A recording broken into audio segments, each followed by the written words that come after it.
The United States Postal Service welcomes you as we honor the life of an amazing woman, a woman of firsts. Introducing the Hattie McDaniel 2006 Black Heritage Stamp.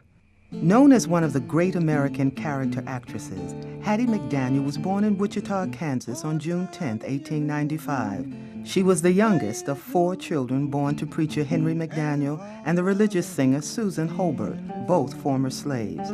As a child singing in church, the gregarious Hattie learned that her talent could captivate audiences and gain her recognition.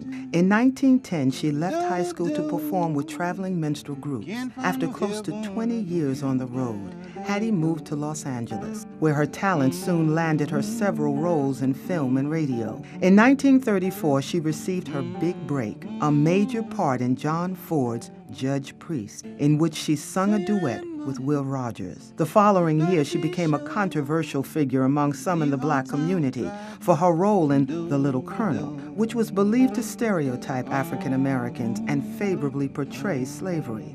Her most visible and recognized role occurred in 1939 when Hattie played a major part in one of the most popular films of the time, Gone with the Wind.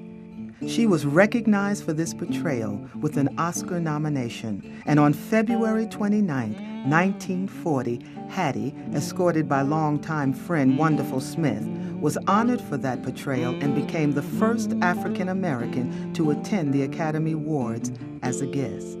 Later that night, the crowd of 12,000 broke into applause as Hattie's name was called for Best Supporting Actress, making her the first African American to win an Oscar. Despite the continued backlash she received related to her roles, Hattie was determined to be her own person, choosing to impact the future in her way.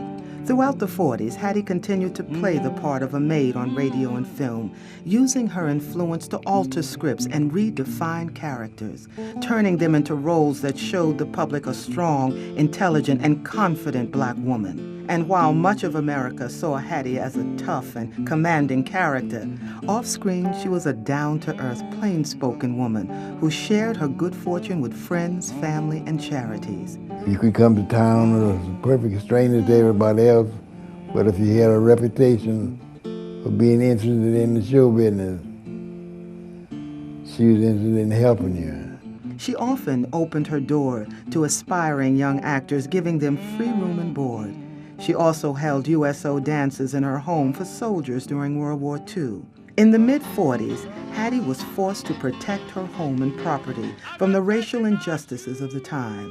Her white neighbors wanted the courts to enforce a restrictive covenant. This was a private agreement that prevented blacks from owning property in the area. Taking the lead, Hattie organized other black homeowners to fight the lawsuit. And in December 1945, a Superior Court judge threw the case out of court. Hattie's fight spawned a later Supreme Court decision overturning housing covenants. Hattie's determination to overcome racism and political pressures surrounding her film and radio portrayals made her one of Hollywood's most accomplished actors. She worked patiently from within the system to ultimately change how the outside world viewed African Americans.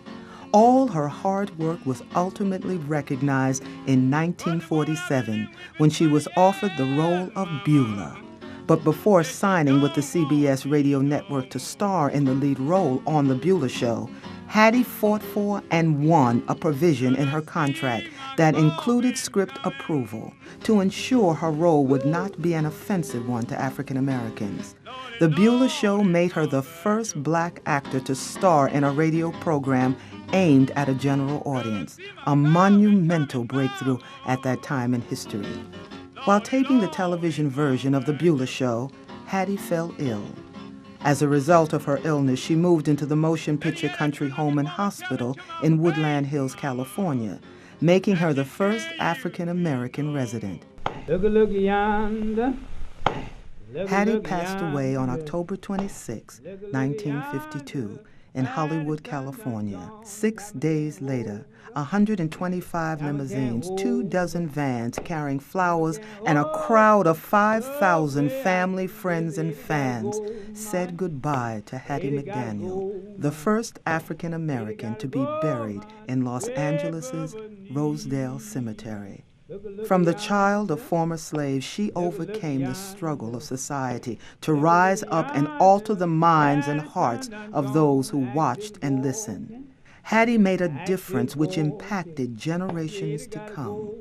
A lady of firsts, Hattie McDaniel, was a remarkable talent, a woman of spirit with a presence that could light up a room and a warm smile that was forever immortalized. Hattie McDaniel, 2006 Black Heritage Stamp. Shift is talking.